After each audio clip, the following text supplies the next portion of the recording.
తిరుమలకు తొలి గడప సాక్షాత్తు మహావిష్ణువుతో పాటు ఎందరో మహానుభావులు నడియాడిన నేల కడప. అంత గొప్ప చరిత్ర ఉన్న కడప పేరును గత ప్రభుత్వం మార్చేసింది.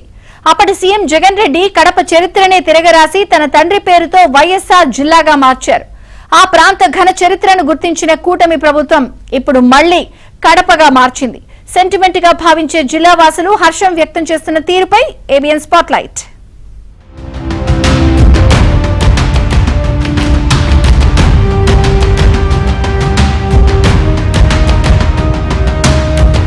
సాక్షాత్తు మహావిష్ణువు కలియుగంలో వెంకటేశ్వర స్వామి అవతారంలో కడప గడపలో తొలి అడుగు పెట్టాడు. తిరుమలకు తొలి గడప దేవుని గడపగా పిలుస్తారు. అంతకుముందు త్రేతాయుగంలో శ్రీరామచంద్రుడు అరణ్యవాసంలో భాగంగా కడప ఒంటిమిట్ట ప్రాంతాల్లో తిరిగినట్లు చరిత్ర చెబుతోంది. అంతేకాదు వీరబ్రహ్మేంద్ర స్వామి, అన్నమయ్య, భక్త కన్నప్ప, వేమన, కవయిత్రి మొల్ల, పోతన ఇలా ఎంతో మంది మహానుభావులు నడిచిన నేల కడప.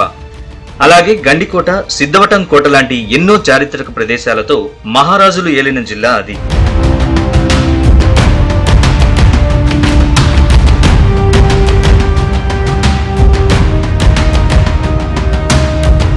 ఉమ్మడి రాష్ట్రంలోనే కడపకు ఎంతో పేరు ప్రఖ్యాతులున్నాయి. క్రీస్తు శకం 1808లో కడప జిల్లా ఏర్పాటైంది.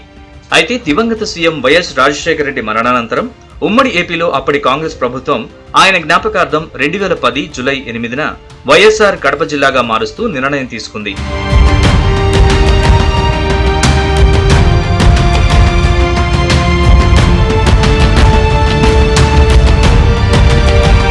జగన్ సర్కార్ వచ్చిన తర్వాత పేరులో కడపను తొలగించి వైఎస్ఆర్ జిల్లాగా నామకరణం చేశారు. దీన్ని జిల్లావాసులు సహించలేకపోయారు. ప్రజల మనోభావాలు దెబ్బతినే విధంగా పేరు మార్చారంటూ తెలిపారు. వైసీపీ మినహా పార్టీలకు అతీతంగా కడప జిల్లా పేరు మార్చడాన్ని వ్యతిరేకించాయి. కమ్యూనిస్టులు, ఇతర పార్టీలు రౌండ్ టేబుల్ సమావేశాలు నిర్వహించడంతో పాటు పోస్ట్ కార్డు ఉద్యమం కూడా చేపట్టారు. అయితే జగన్ సర్కార్ అవేమీ పట్టించుకోలేదు.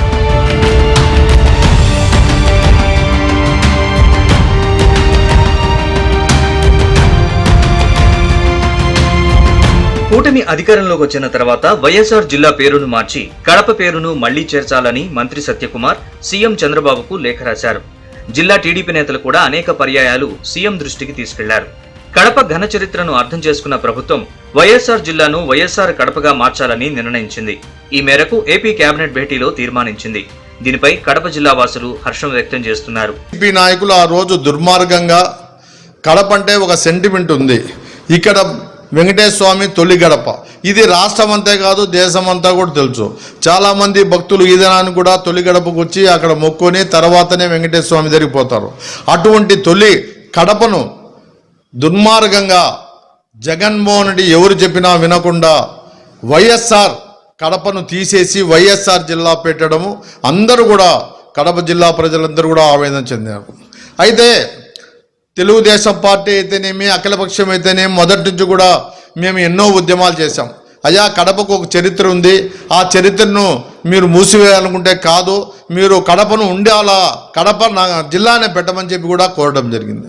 అయితే గౌరవ ముఖ్యమంత్రి కడప జిల్లా ప్రజల మనోభావాలను గమనించి ఈ దినం వైఎస్ఆర్ కడప జిల్లాగా పెట్టడం హర్షించదగ్గ విషయం. ప్రసిద్ధిగాంచిన కడపను, దేవుని కడపను, కడప పేరును తొలగిస్తూ తీసుకున్న నిర్ణయం, గతంలో తీసుకున్న నిర్ణయం చాలా దురదృష్టం అని చెప్పి తెలియజేస్తున్నా. ఈ విధంగా నగరాలకు, సిటీలకు వ్యక్తుల పేర్లు పెట్టుకుంటా పోతే న్యూఢిల్లీకి జవహర్లాల్ నెహ్రూ పేరు ఎప్పుడో పెట్టిండాల. అదేవిధంగా మిగతా ప్రాంతాలకు వాజ్పేయి గారి పేర్లు, ఇందిరాగాంధీ పేర్లు ఇవన్నీ పెట్టుకుంటూ పోయిండొచ్చు. కానీ వాళ్ళు ఎప్పుడు కూడా కేంద్రంలో కూడా అటువంటి పనులు చేయలే. చరిత్రలో ఉన్న పేర్లనే మళ్ళీ మారుస్తూ మెడ్రాస్గా ఉన్నదాన్ని చన్నపట్నం అని చెప్పి చెన్నై అని, అదేవిధంగా అలహాబాద్ను ప్రయోగరాజ్ అని, ఇట్లా పేర్లని చరిత్రలో ఉన్న పేర్లు మళ్ళీ పునరుద్ధరిస్తూ చేశారు. మరి 15 సంవత్సరాల కిందట రాజశేఖర రెడ్డి గారి మరణానంతరం ఆయన కడప జిల్లాకు చేసినాడు సేవలు అని చెప్పి ఆయన పేరును తీసుకొచ్చారు. దాంట్లో కడపను తీసేశారు. కడపను పునరుద్ధరించమనే గతంలో 15 సంవత్సరాలుగా అనేక పోరాటాలు జరిగినాయి. కడప జిల్లాలోని ప్రముఖ పుణ్యక్షేత్రమైన దేవుని కడప ఆలయంలో శ్రీవారు శ్రీ లక్ష్మీ వెంకటేశ్వర స్వామిగా కొలువై ఉన్నారు. పూర్వం ఈ ప్రాంతంలో కృపాచార్యులు బస చేశారు. అక్కడే శ్రీ వెంకటేశ్వర స్వామి సాక్షాత్కారం పొందారు. కృపాచార్యులు శ్రీవారి కృప పొందిన ఈ ప్రదేశానికి కృపావతిగా నామకరణం చేశారు. ఆ కృపావతి కాలక్రమంలో కుడపగా, అనంతరం క్రమేపీ కడపగా ప్రసిద్ధి చెందిందని స్థానికుల విశ్వాసం. తిరుమలకు వెళ్లలేని వారి కోసం కృపాచార్యులు తిరుమల శ్రీవారి ప్రతిరూపాన్ని అక్కడ ప్రతిష్ఠించారు. తిరుపతి వెళ్లేవారు ముందుగా దేవుని కడపలో దర్శనానికి వెళ్లడం ఆచారంగా మారింది.